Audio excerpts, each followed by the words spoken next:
Next on Unsolved Mysteries. A young widow, the charismatic leader of an outlaw biker gang. Did she willingly join him as he fled charges of murder, or was she abducted? A frightening case of arson becomes murder when a fire and explosion take the lives of 6 brave firefighters. In Maine, 4 young men tell of a horrifying story of alien abduction. She was 24 years old, blonde, pretty, an Olympic hopeful. Could her husband have masterminded Amy Bechtel's disappearance? Murder, missing persons, wanted fugitives, and the paranormal. I'm Dennis Farina, and this is Unsolved Mysteries.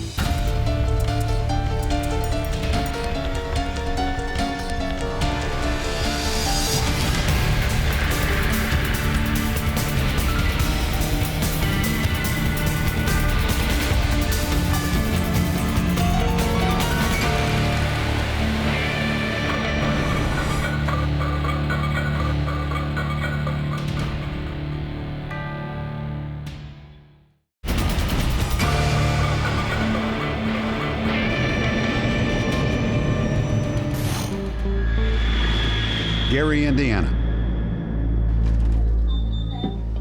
Nadine Jelovic was terribly worried. She hadn't heard from her sister, Margie, for several days. Not a single word. So she went to Margie's house. I was looking for clues. Did she write something down? Did she leave something that I could pick up on to know that she would return? I looked in the closets. Luggage was there, clothes were there, all of her things. So whatever she left with, it had to be just enough for a few days. Nadine was concerned to find many personal items that Margie always took when traveling. And Margie's car was left behind, abandoned in the driveway, gathering dust. Why did Margie Jelovic suddenly leave? Was it of her own free will? Or was there something else, something very sinister going on? Recently, Margie had run into some really tough times. And then she began dating the leader of an outlaw biker gang. Her sister Nadine suspected she was either in hiding or had been abducted.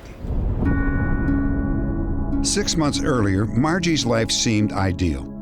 She was a happy newlywed, planning for a bright future with her husband Nasser in Detroit. But just 6 months after the wedding, he was killed in a traffic accident. Margie was shattered.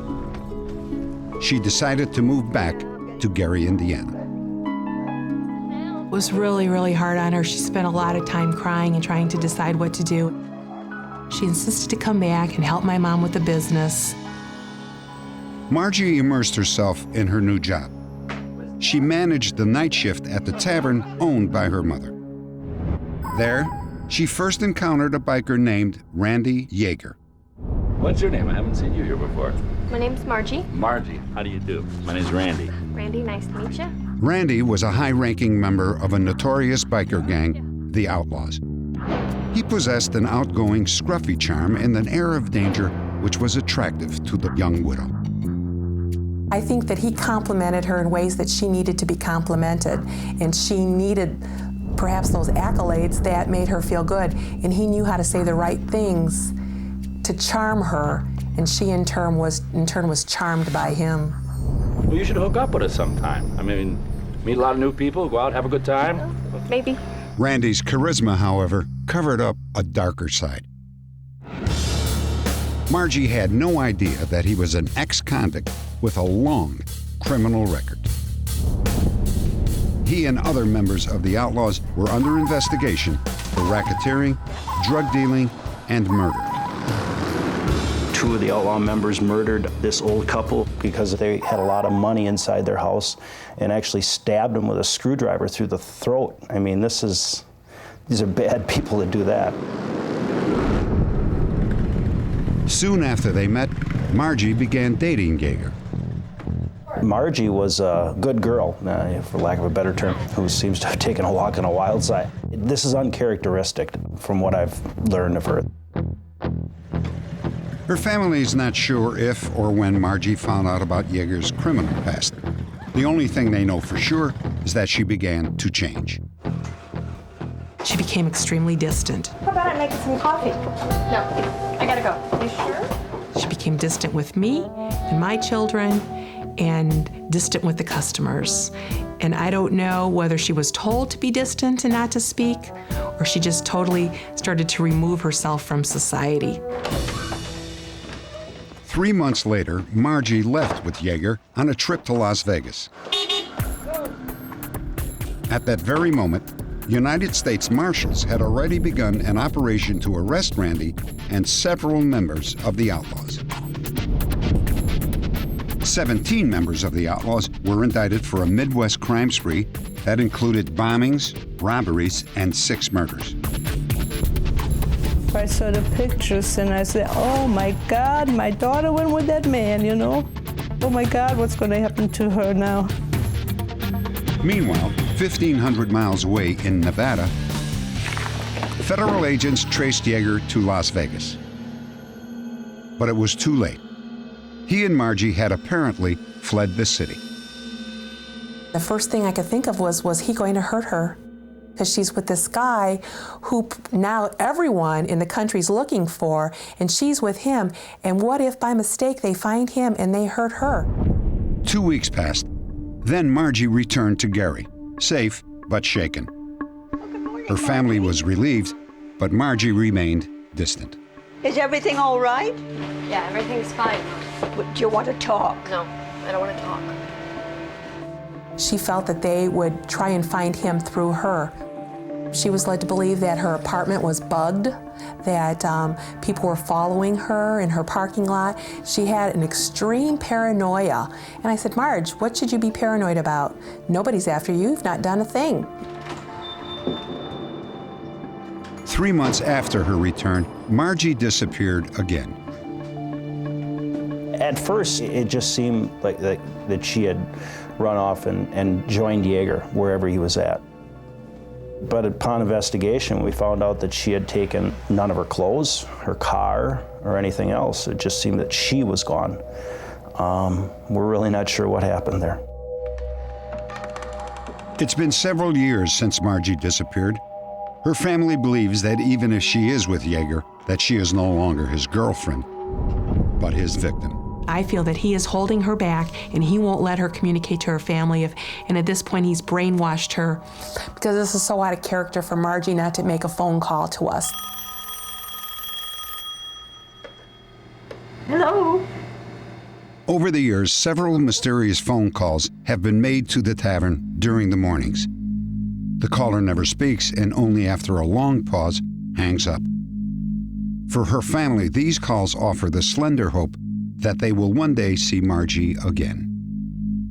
I want Margie. I want her to come home.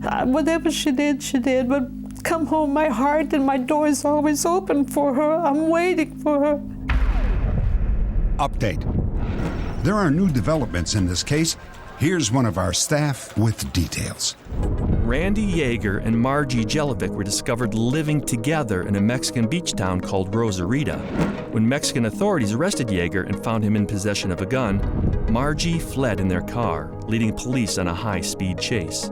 She lost control of her car, flipped it 3 times, and was found dead beside her vehicle. Coming up, it seemed a routine call. 2 small blazes at a construction site. But then, and later, the legendary Allagash UFO incident.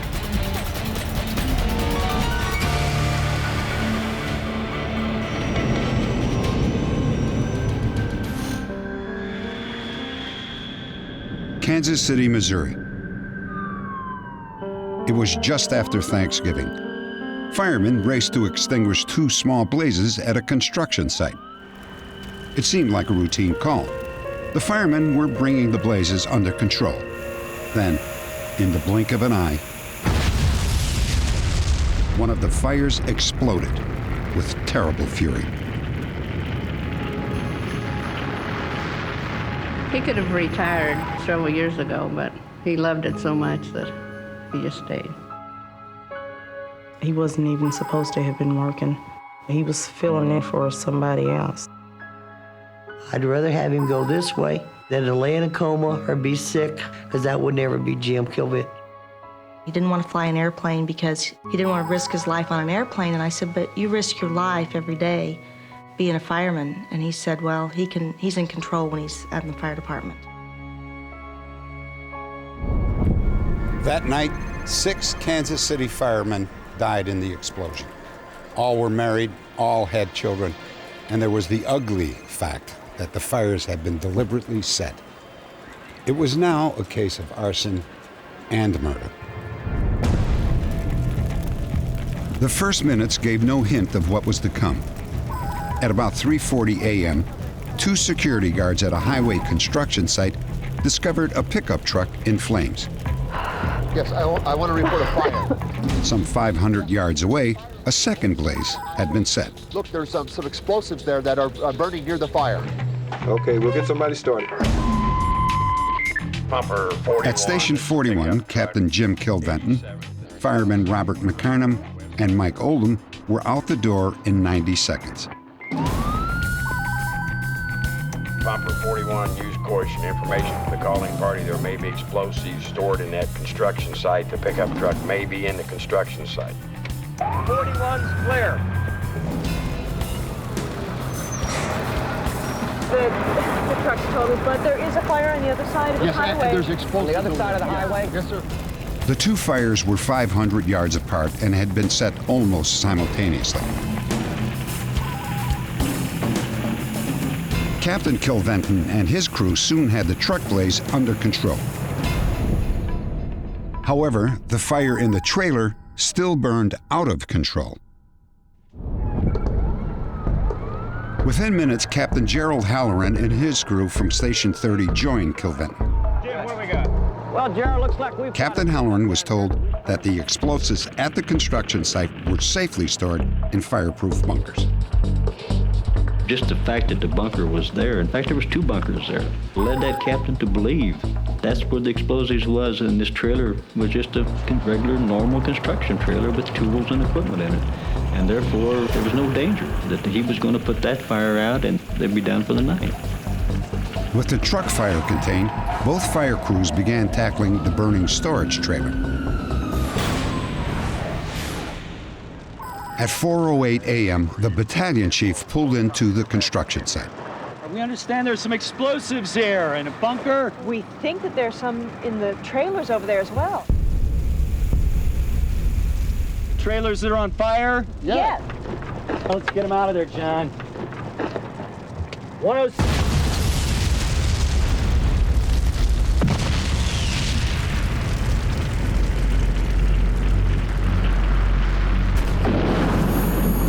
It was just the loudest noise I'd ever heard.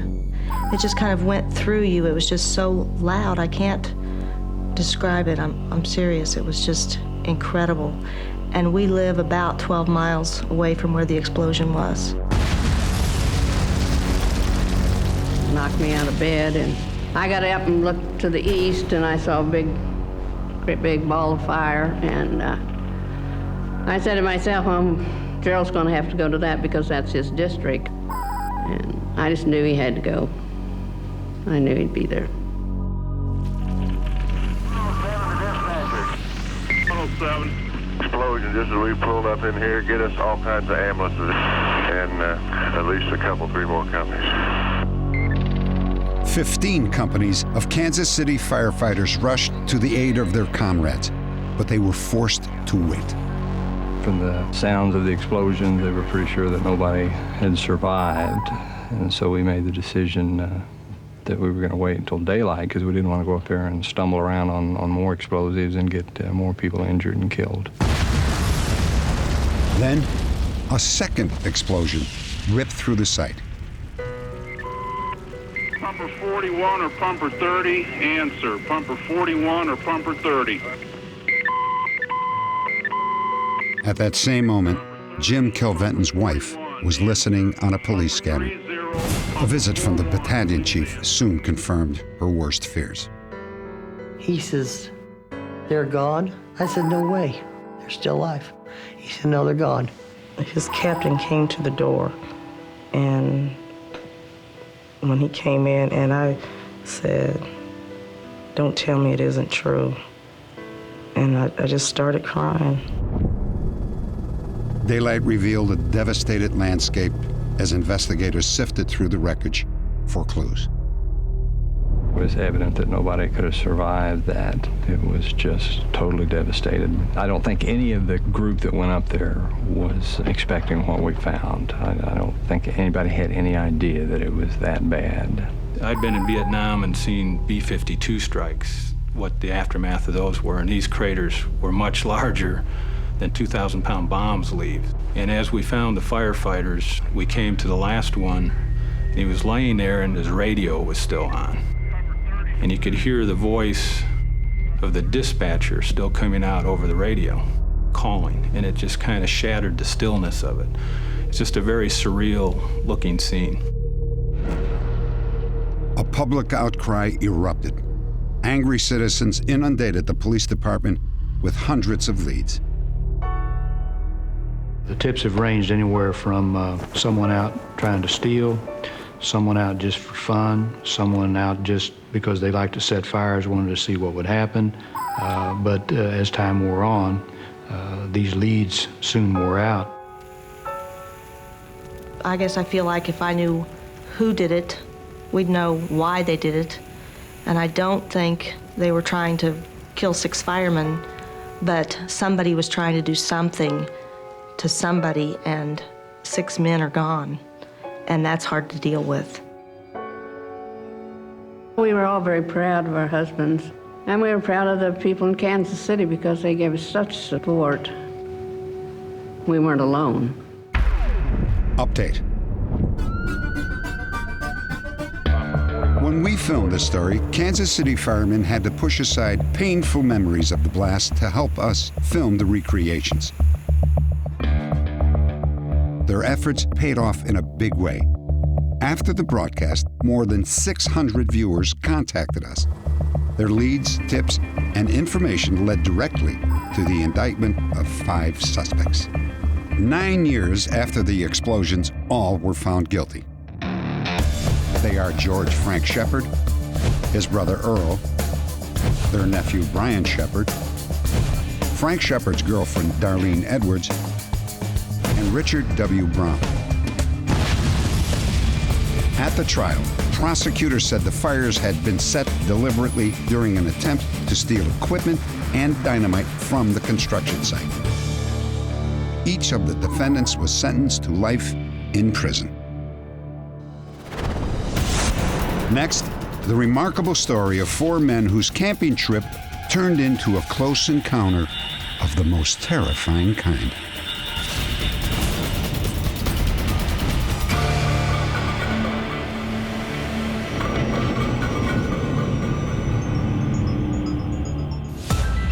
In our next story, 4 men describe terrifying events that happened while they were camping in the Maine wilderness.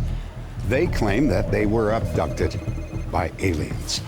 They've been polygraphed, hypnotized, and ridiculed, but their stories never change. I was starting to have nightmares, really terrible nightmares that I could not explain. I found myself in a very brightly lit room. I had no idea where I was or why I was there. To my left, I could see my brother Jim, Chuck Rack, and Charlie Foltz sitting on some type of bench, and they were all naked. I was wondering why they weren't helping me, because I felt like I was in danger. And while I'm trying to figure this out, I notice this dark, shadowy figure emerging from this bright light in front of me.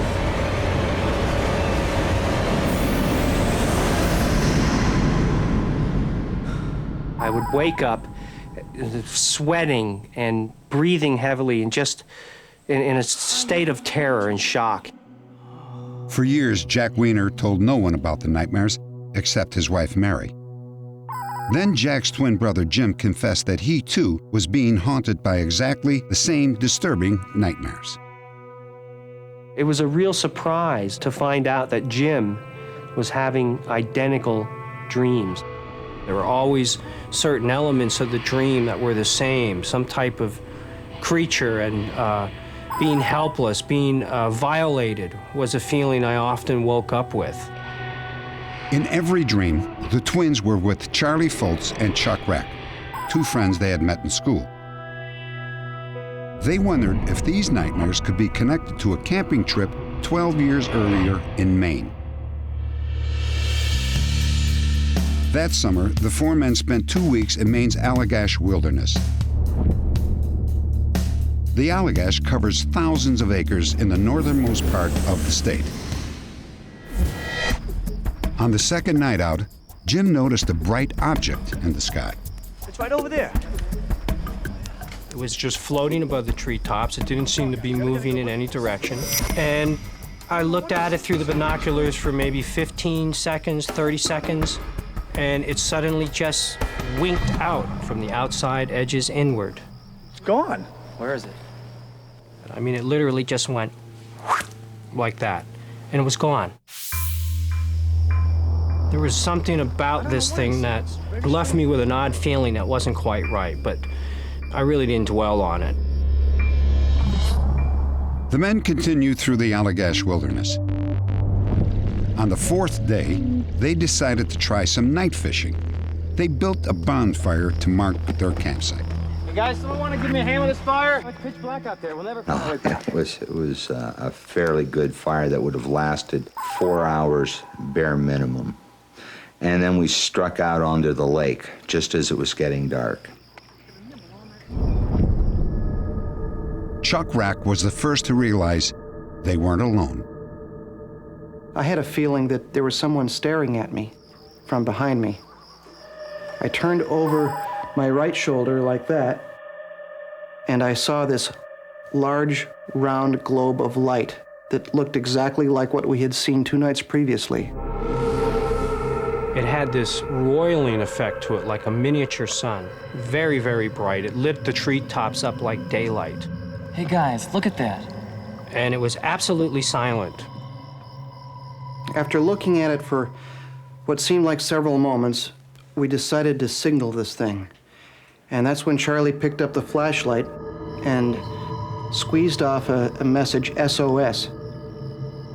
The response was instantaneous. When the light started coming toward us, my curiosity was satisfied. I just dropped the flashlight. The only thought in my mind was to get to shore. I never looked back. I remember looking over my shoulder, trying to keep an eye on this object as it was coming up behind us, and it was getting very close. I mean, it was almost on top of us at this point. And I remember thinking that we're not going to outrun this thing. Oh, let's go, Charlie. Come on, keep paddling. Let's go, let's get to shore. Come on. Their next memory was being back on shore, just staring up at the bright object. I remember thinking, my God, I could pick up a stone and bounce it off the side of this thing. That's how close it was. And then all of a sudden, it just streaked away. Very, very fast, and within a few seconds, it was like a star, just another light in the sky. I remember stepping out of the canoe and going up to the campsite, and I remember there was no panic. People seemed to be very relaxed. You guys, what do you want to do about this fire? It's out. All four men agree they were out on the lake for less than 20 minutes. The huge bonfire should have burned for hours. And yet, inexplicably, only coals remained. The unusual thing is that we didn't stay up for hours and discuss this thing, which is what you would think, 4 young guys on a camping trip would do. And we just seemed very fatigued, and we just wanted to go to bed. The next morning, we got up and got our camp together and paddled to the next campsite. The men spent another 10 days in the Allagash wilderness, but never again saw the bizarre light. As the years went by, they told friends and families about the UFO sighting, but no one really believed them. The men hardly believed it themselves.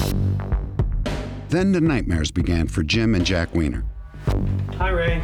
Hi, Jim. Finally, Jim contacted UFO researcher Ray Fowler for help. Fowler suggested the Allagash Four undergo hypnosis with a trained hypnotherapist to recover details of the sighting. One by one, they underwent hypnosis. It's cold like a doctor's office is cold. When we return, the chilling details of those sessions. I don't like these things. I don't care where they come from. They shouldn't be doing this to people.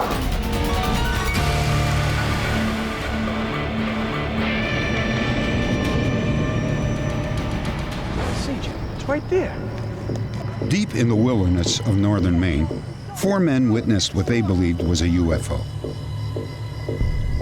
Years later, they underwent hypnosis to probe the forgotten details of their experience.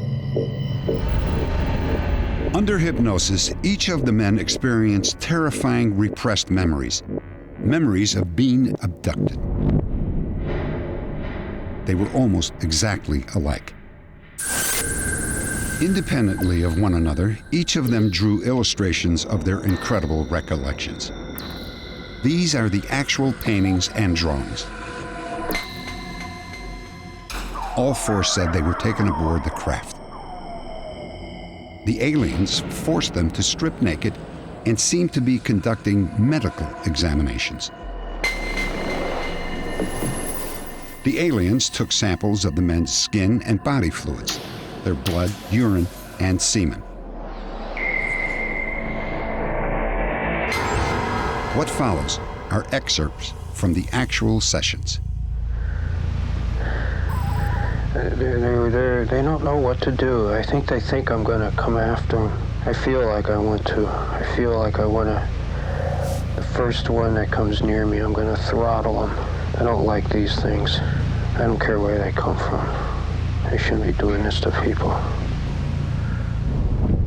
Jack Weiner found the faces terrifying. They're right there. Their face is right in my face. I don't know why. I don't want to know. I don't want to know what they want. They're saying things in my head. They're saying,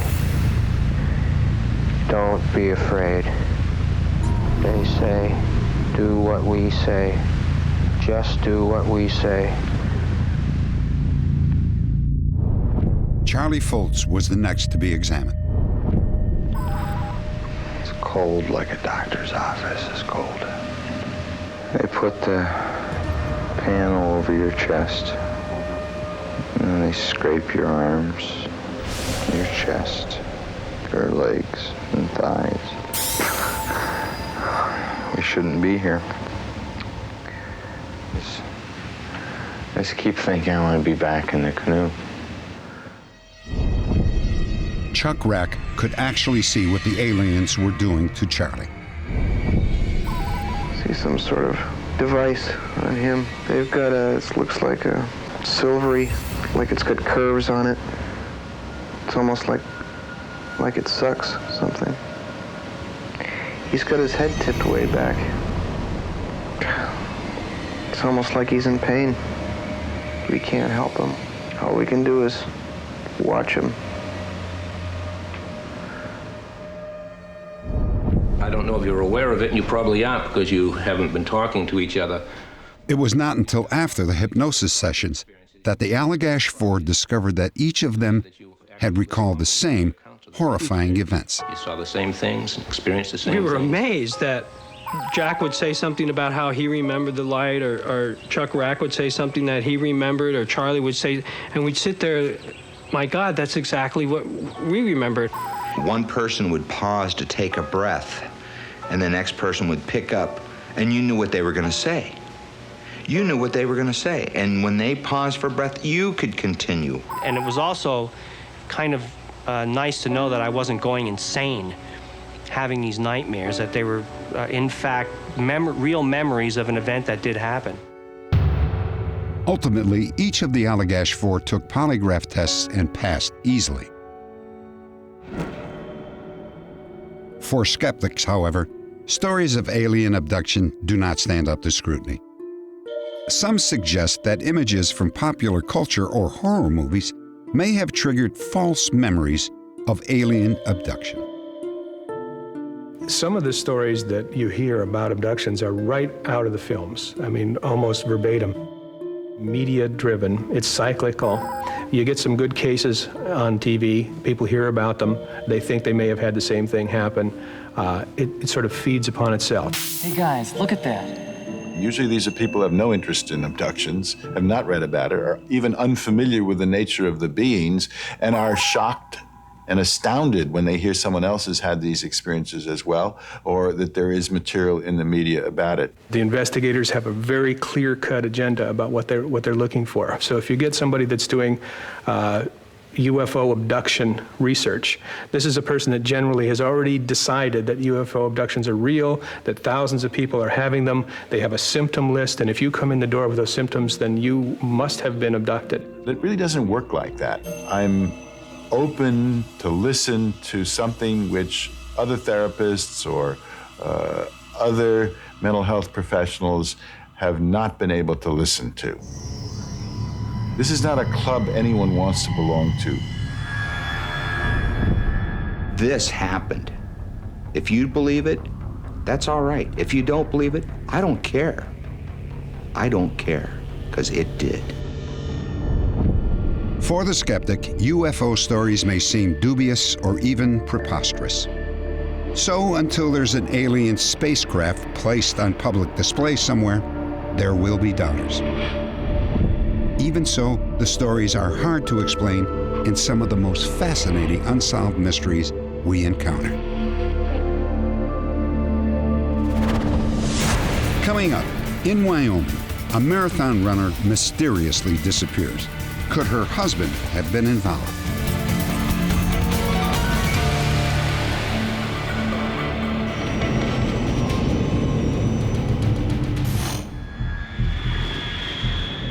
Lander, Wyoming. Her name is Amy Bechtel. She's just 24 years old, a dedicated athlete and Olympic hopeful. Amy and her husband Steve seem perfectly matched. Both dedicated athletes, both bright and attractive. On this day, she runs alone in the tall trees of the Shoshone National Forest and disappears. As time went by and there was no sign of Amy, police suspected foul play. And her husband, Steve, became a key suspect. Amy and Steve Bechtel had been married for a little more than a year. Both loved the outdoors, running for Amy and climbing for Steve. They moved to Lander because its rugged terrain made it a perfect training ground. Amy's always really fond of saying, let's retire now and then we'll work when we're old. We have to work some odd jobs and things like that, but basically every day we live the way we want to. Hi, Amy. Hey. Sam and I are going to Du Bois. Check out a new route. It was a typical day for Amy and her husband, Steve. Bye. Bye. Steve was going rock climbing with a friend. Amy had a long list of errands. Call the phone company, get the gas turned on, buy some home insurance. Once those tasks were done, she turned to something fun, planning a route for a 10K mountain run. When Steve returned from his all-day climbing trip, Amy wasn't home yet. Found a nice friction climb. We were just talking casually, and he asked about Amy. I said, I don't know, she's up somewhere. She goes, okay, no problem. Hey, guys. Hi, Steve. Early evening. What's cooking? Steve stopped in on Todd and his wife. Amy still wasn't home. Where's Amy? I think he was getting more and more worried at this time. She usually leaves a note. He wasn't panicking by any means, because it was still light and still, she could have been out doing something. It was not an unordinary day for Amy. So we didn't think it was unusual that she was gone. But when we got back from the movie, I was really worried. Amy's not back yet. She's not back? No, I haven't heard anything from her. I called the police. They're out looking for her. Todd and his wife Amy searched roads where Amy Bechtel most likely went running. Steve stayed behind, hoping his wife would call. Todd and I had been driving on the loop road for about an hour or so, and right around 1 o'clock, we glimpsed Amy's car pulled off the side of the road. Okay, we'll find her now. We saw her car there, and it was like, we were relieved. It's like, oh man, we thought we'd found her. So I walked up completely expecting for her to be in the car. She's not in there. And had run out of gas or not been able to start it, or a dead battery, or who knows what the heck. I'll go call the sheriff. Amy! Amy! At that point, it was relief, and concern because, her car's still up there and it's after midnight, and, she's probably cold and maybe has a twisted ankle. Amy! But Amy was nowhere to be found. Not in a few minutes, not even a few hours. By morning, dozens of volunteers were scouring the mountains. More than 500 people covered a 20-mile radius. Not a single clue was found. We should have found Amy Bechtel if she were a runner up there and nothing else entered the picture. Could she still be there? Yes, but given the circumstances, the lack of clues, I don't think she is. After 8 days, the massive search was called off. Dave King suspected foul play and accused Steve of knowing much more than he was saying.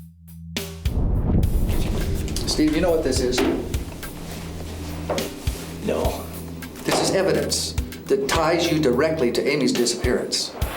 I was pretty blown away, and I turned to Dave. I was like, Dave, what's going on here, man? This is not cool. He was floored, basically.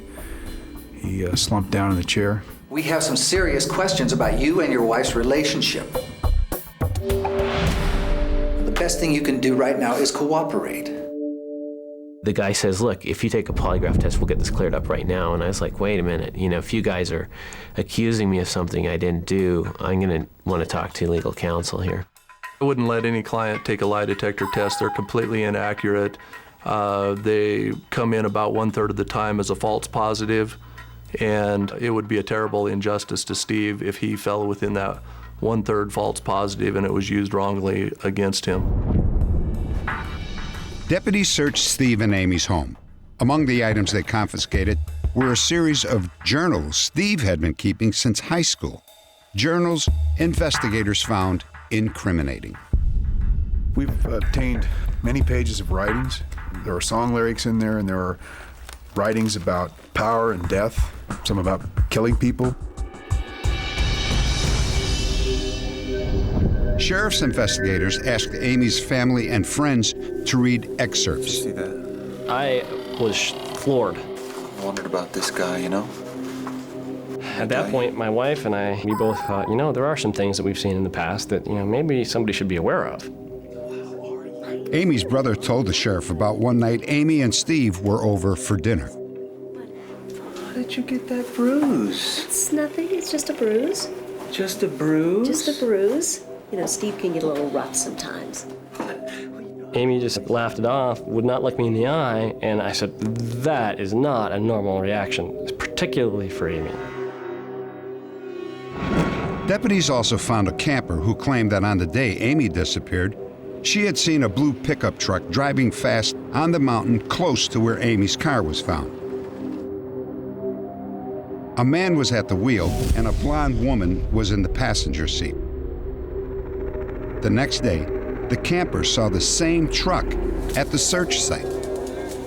Based on that information, we showed her pictures of Steve Bechtel's truck, and she concluded that that was the same truck she had seen. Evidence was mounting against Steve Bechtel, but was that evidence conclusive? Statistically, he did it. The first person we have to eliminate in a case where there may be foul play involved in one's disappearance is the person closest to that person. Hey, Sam and I are going to do. Sheriff's investigators believe that there were incriminating gaps in Steve's activities that day, time when he could have harmed Amy. He was with people all that afternoon and evening, so I don't I don't have any question about that. He just didn't have the time. But what about the camper who said she saw what might have been Steve's truck? According to phone records, Steve made a call from his house at 4:43 that afternoon. Johnny, hey, it's Steve. That's about the same time the camper saw what she alleged was the truck on the mountain road, a 45-minute drive from the Bechtels' home. I don't see how Steve ever had the time to get up to where Amy's car was and back. And what about motive? Investigators believe Steve's journal show a desire for power and control that may have led to murder. Steve and Amy's friend Todd Skinner strongly disagrees. A psychologist can read anything into any writing that you can ever wish to put in there. And to me, I've never seen more innocuous writing taken out of context more heavily to a worse result. Amy's family still wants answers. They want Steve to take a polygraph test. I don't feel like me going in and getting attacked is going to solve any problems. I feel like, I went and I tried to work with Dave and it didn't work out. Things need to get solved a different way now. 7 years after she disappeared, Steve had Amy declared dead. He has since remarried. Did Steve Bechtel murder his wife? The town of Lander, Wyoming is still divided. He says a stranger could have kidnapped Amy or a car could have accidentally hit her. Her family will never be convinced. If you have any information about Amy Bechtel or any of the other cases we profiled tonight, please log on to Unsolved.com.